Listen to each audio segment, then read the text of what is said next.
Hey everybody, how's your weekend going? Today I wanted to talk a little bit about Eleanor Forte, the English voice bank for Synthesizer V. Now I've talked about this before, and I am not a huge fan of Eleanor. When I hear her voice, I think it's very limited. I think of someone singing children's songs, or maybe really early 70s soft pop, easy listening kind of songs. Something like, think Karen Carpenter or Anne Murray, something like that. And I've heard people use Eleanor in like electronic EDM genres. I don't think it works. I just don't hear it. But the big plus with Eleanor is, one, she's free, and she's an English voice bank. So, if you're into using English voice banks, you're kind of limited in what you have. So, I appreciate having Eleanor as a choice, but it got me thinking: is there a way I can use her and mess with the parameters to make her sound usable in the genres that I want to do? So I thought I'd give it a try, another try. I've tried this before, but this time I really tried. So I decided to stick with choosing a song to do a cover, not the full cover. I'm just doing like the first verse part. But I wanted to choose a song that I felt that matched the genre, so I don't have such a huge leap trying to make something work. And so I picked the song "Lotta Love," which was written by Neil Young, probably who is one of our greatest songwriters. You can group him up with guys like Bob Dylan and Paul Simon. In my opinion, I think he ranks up there. Nicolette Larson did a great cover, which was a hit for her, of "Lotta Love" in the 70s. I don't know when you guys were born, but in case you don't know who Nicolette Larson is or never heard of this song, let me go ahead and play you the snippet of this.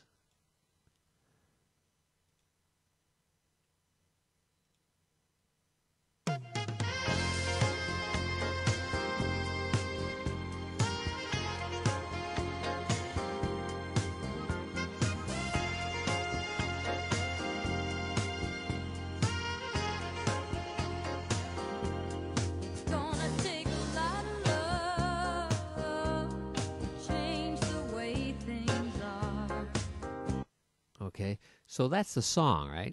And the song is about 113, maybe 114 beats per minute.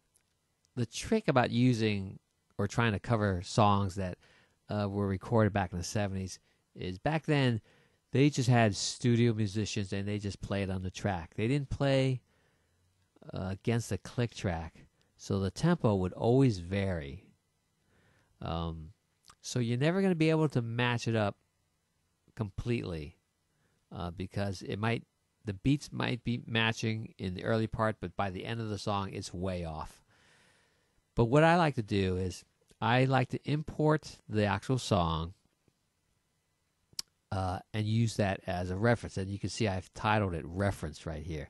And when I'm going about my business of entering the notes, I can hear it in the background, and I can match the notes, the pitch of the notes. You won't be able to match the timing. So just remember that if you're using a backing track that has a tempo vary, just use it as a guide to match the pitch of the notes, not necessarily the timing.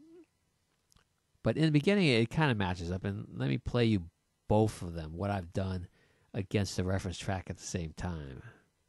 It's gonna take a lot of love to change the way things are. It's gonna take a lot of love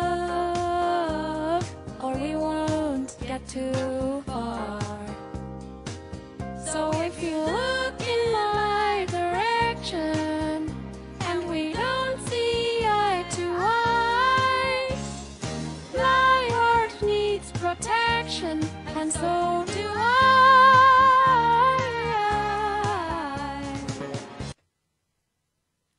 So it you know, in the beginning of the song, it doesn't stray too far off the beat. So you can still use that as a good reference to match up the notes.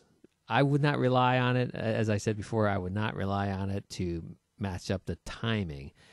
For that, I created my own backing track, a simple backing track with just drums and the guitar, and that is going.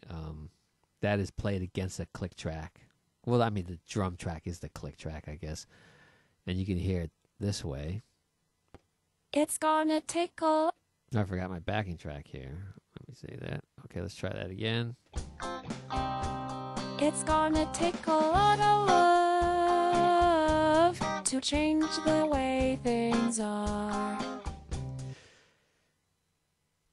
And using my backing track, I can adjust the timing, because that's played against the click, and then that means I could match up the timing to the grid. So once I've laid down the notes, that's when I went about trying to tune Eleanor's voice to try to make it usable. And well, the first thing I did, I went into the global parameters. Well, wrong place. That's the note properties. This is for the voice. That's a global thing. And you can see I increased the breathiness, and I also alter the gender so that she has a lower pitch to her voice. I did change the default depth of the vibrato, but not too much, because anything with the vibrato I wanted to modify on a note per note basis. Now, if you look at the notes, for the most part, they are strictly eighth notes, 16th notes. I didn't do a lot of modifications to try to humanize the notes. That's something that you can do to make the singer more human. You know, you have her begin just a little behind the beat, have it end a little behind the beat, that kind of thing. It would be nice if, and I'm not aware of any, do any of these vocal synthesis engines have a humanized function? But that would be nice to have if you could run it through a humanize. Now, when I tune a song, the things that I pay more attention to are the beginning and the ends of the notes, how they connect to each other, because I want a smooth connection. Sometimes you want it a hard jump, but for the most part, I like it a smooth slide. Now, if you see my pitch deviations, let me pull this up. You can see some of the places, like right here, where it's altered going in from here, and especially something here.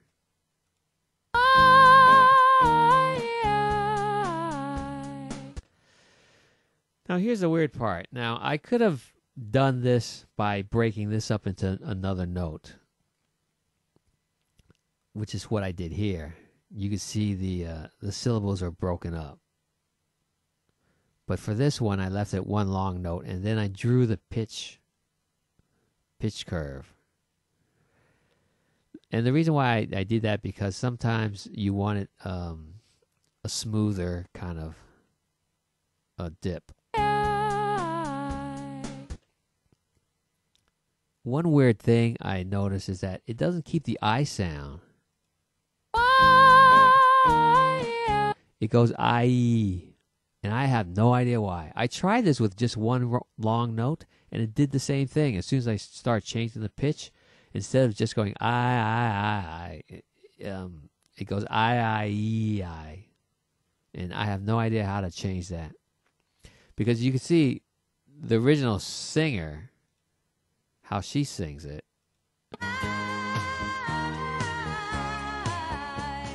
Which is what I was trying to replicate. But instead, I got this.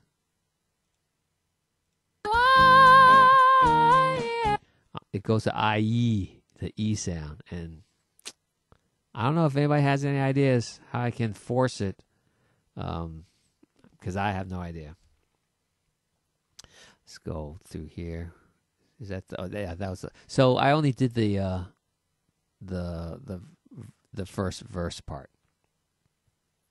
And if you see the there's also other sections where you could see where I break up a single note, like my, instead of having my the full quarter note, I break it into two sections and extend the sound with the hyphen.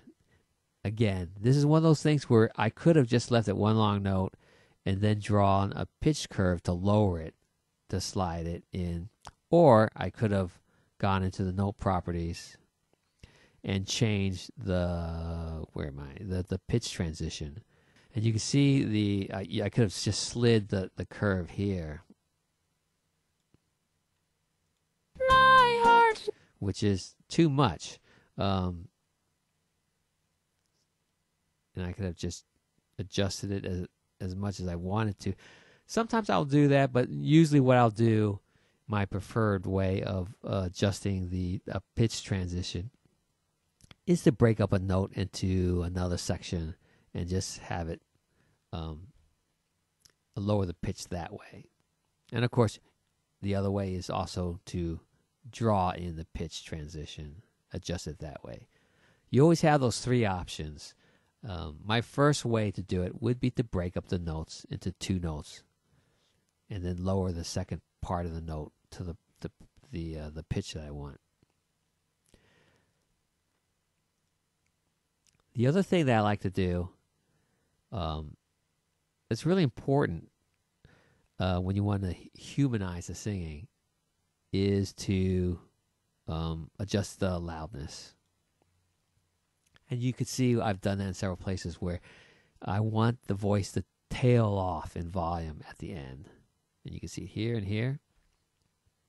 You can see it here. You can also see how it goes up and wavers before it drops off. Those two things, the pitch and the volume, are the ones that really give it a human quality, I think. So I've got that again. Let's listen to it again. Just the backing track and Eleanor singing. It's gonna take a lot of love to change the way things are. It's gonna take a lot of love, or we won't get too far. So if you look in my direction and we don't see eye to eye, my heart needs protection, and so do I.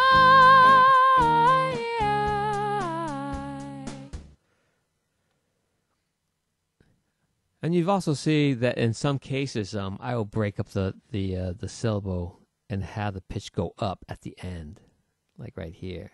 Gives it a. Too far. You hear that little lilt?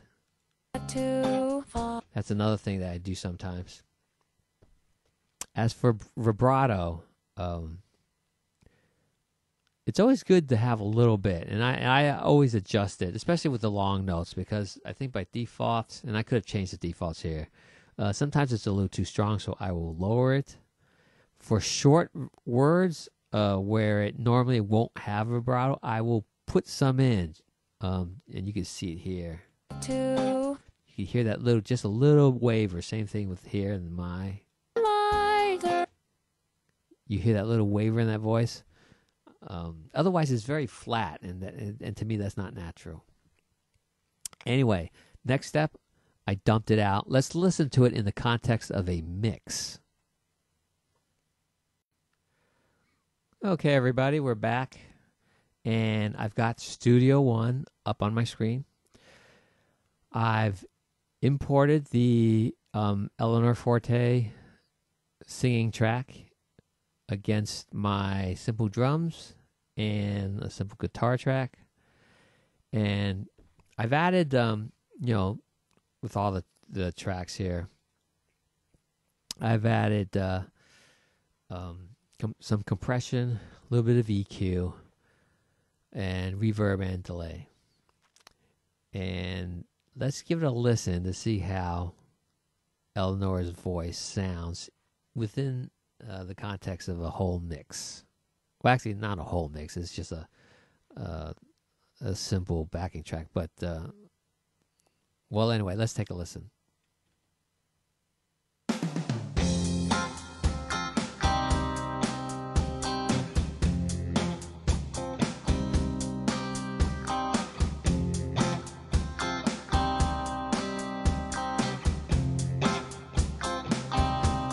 It's gonna take a lot of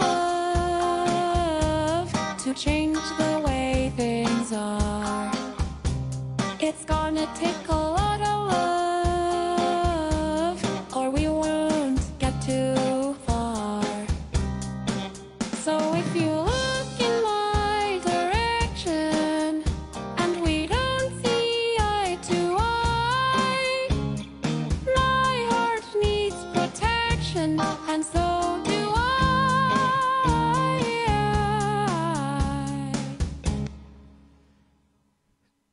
And my first thoughts is that it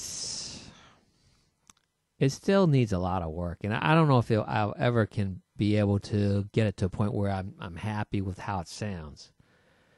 It's just a drawback to her voice. Certainly in the beginning, I think I should do more volume control, because it starts off rather harshly. It's gonna take a lot of love. Try to smooth out some of the transitions in the volume. One place that I am very satisfied, actually, is with this phrase. I'm very satisfied with how that turned out. My heart needs protection, and so do I.